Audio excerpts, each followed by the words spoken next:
During the Second World War, governments mobilized steel, fuel, and manpower on an unprecedented scale. But, beneath the obvious machinery of war, tanks, artillery, and aircraft, another battle was unfolding in fields and laboratories. Nations quickly discovered that victory depended not only on weapons, but on calories. Armies move on supply lines, but supply lines ultimately begin with soil. What many people do not realize is that wartime agricultural research uncovered a simple soil ingredient capable of dramatically increasing crop yields, sometimes by several multiples under the right conditions. The discovery was not classified in the conventional sense, but over time it quietly faded from mainstream farming practice. In the decades after the war, industrial fertilizer companies built a global system dependent on nitrogen, phosphorus, and potassium inputs. Meanwhile, this earlier discovery, cheap, abundant, and capable of transforming soil biology, was gradually pushed to the margins. For historians of logistics and survival, the story reveals something larger than a forgotten farming trick. It shows how wartime necessity can expose overlooked solutions and how post-war industrial systems sometimes sideline them. The substance in question was biochar, essentially charcoal produced from organic matter and incorporated into soil. While charcoal had been used agriculturally in scattered traditions for centuries, it was wartime shortages that forced scientists and farmers to study its effects systematically. The results were remarkable. Wartime food shortages forced researchers to rethink soil itself. By the early 1940s, much of the world's agricultural system was under severe stress. Fertilizer production had shifted toward explosives.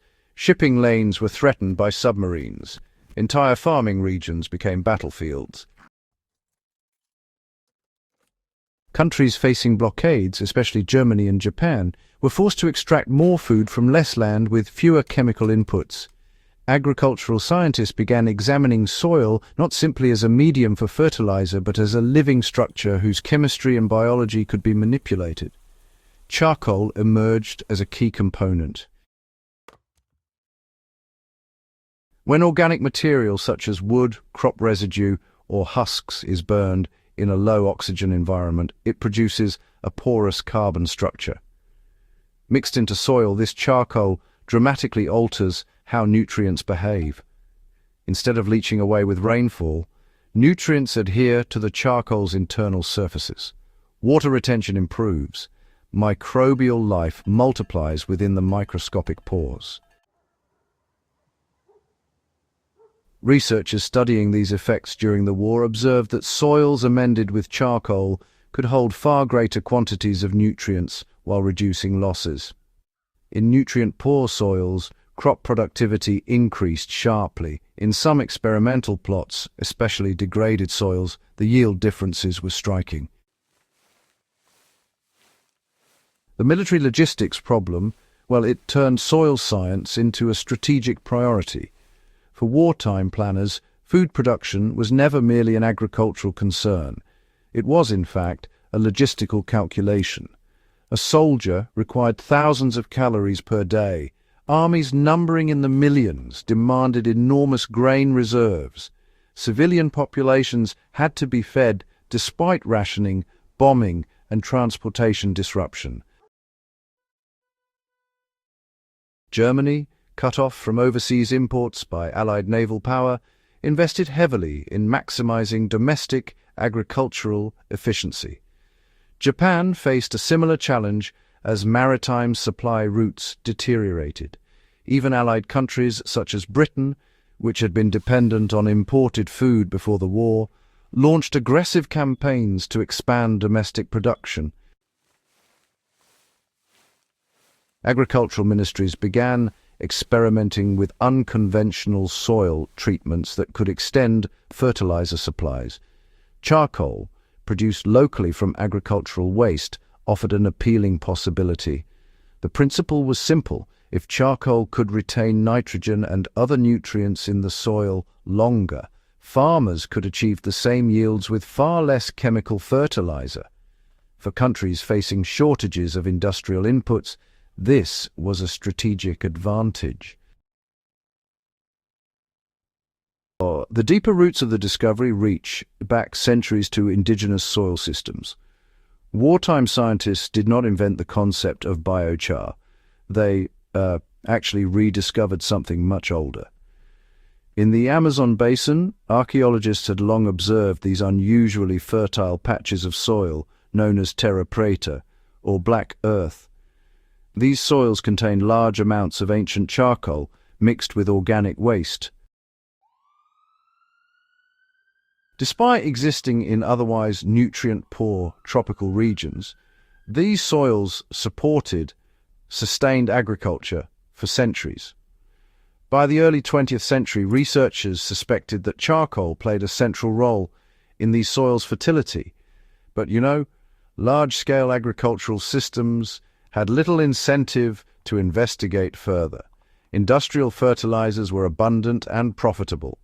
The war changed those incentives. With nitrogen diverted to munitions production and phosphate supplies constrained, agricultural scientists began examining whether charcoal-amended soils functioned similarly to terra preta.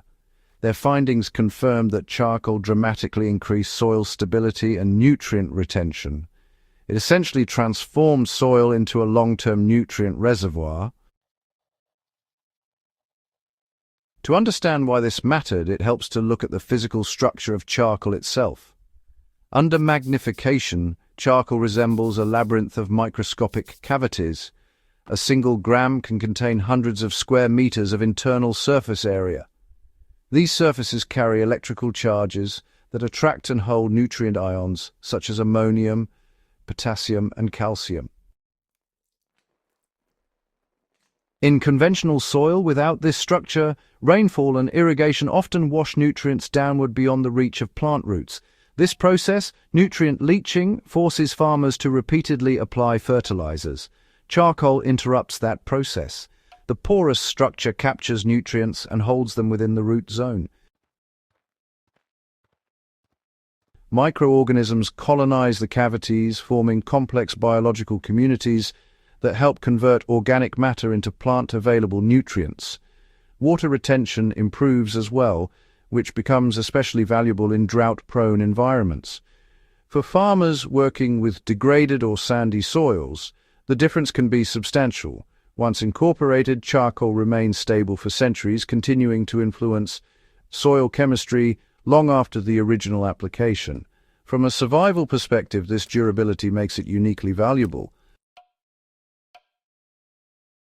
After the war, industrial agriculture moved in a very different direction. If wartime research revealed the benefits of charcoal-amended soil, why did it not become the dominant agricultural model after 1945? The answer, really, lies in economics and industrial infrastructure. The post-war agricultural boom centered around synthetic fertilizers produced through the Haber-Bosch process. Massive factories converted atmospheric nitrogen into ammonia on an industrial scale. Governments encouraged fertilizer use as a way to guarantee high yields and stabilize food production. This model fit well with emerging corporate agricultural systems. Fertilizers could be manufactured centrally, sold globally, and applied annually in predictable quantities. Charcoal-based soil building did not fit that structure. Biochar could be produced locally from agricultural waste. Once added to soil, it remained effective for decades or longer. From a commercial standpoint, it generated far less recurring demand. As a result, research into charcoal soil amendments received relatively little institutional support during the mid-20th century. Interest persisted in scattered academic circles, but the mainstream agricultural system increasingly relied on chemical inputs. Survival planners and soil scientists have begun revisiting the wartime lessons. In recent decades, there's been a renewed interest in soil resilience, which has really revived attention to biochar. Researchers studying climate change, carbon sequestration, and regenerative agriculture have found that charcoal-amended soils not only improve crop yields, but also lock carbon into stable forms for centuries. This reduces atmospheric carbon while strengthening agricultural systems against drought and nutrient loss. For survival planners, the implications are even more direct. Unlike synthetic fertilizers, biochar can actually be produced using relatively simple equipment. Agricultural residues, wood waste, and crop husks can all be converted into charcoal through controlled burning. Once incorporated into soil, the material becomes a long-term fertility asset, rather than just a temporary input. In environments where supply chains break down, or where fertilizer becomes scarce or expensive, this characteristic becomes absolutely critical. The wartime research that explored charcoal's agricultural benefits was driven by exactly those conditions: shortages, blockades, and the need for self-sufficiency. So, the real lesson from the forgotten wartime soil experiments, well, it's actually much deeper than just a neglected farming technique. The story of biochar, you see, illustrates a broader pattern that shows up again and again in wartime logistics. Normally, under typical economic conditions, systems tend to optimize for efficiency and, of course, profit. But when things get tough during war, scarcity, or when supply chains are disrupted, people often rediscover older methods that focus on resilience and using local resources. The scientists who studied charcoal-amended soils during World War II, honestly, they weren't searching for environmental solutions. Their main goal was to keep nations fed under some pretty severe constraints. But their work revealed that even small changes in soil structure could radically alter agricultural productivity. And, those insights are still relevant today. Soil isn't just a container for fertilizer, it's a dynamic ecosystem. And its structure really determines whether nutrients stay available or just disappear. Charcoal, with its immense surface area and stability, reshapes that ecosystem in ways that industrial fertilizers alone cannot replicate. Understanding this relationship was honestly one of the quieter agricultural breakthroughs of the wartime period. Remembering overlooked wartime knowledge matters more than it might seem. History often focuses on weapons, battles, and political decisions.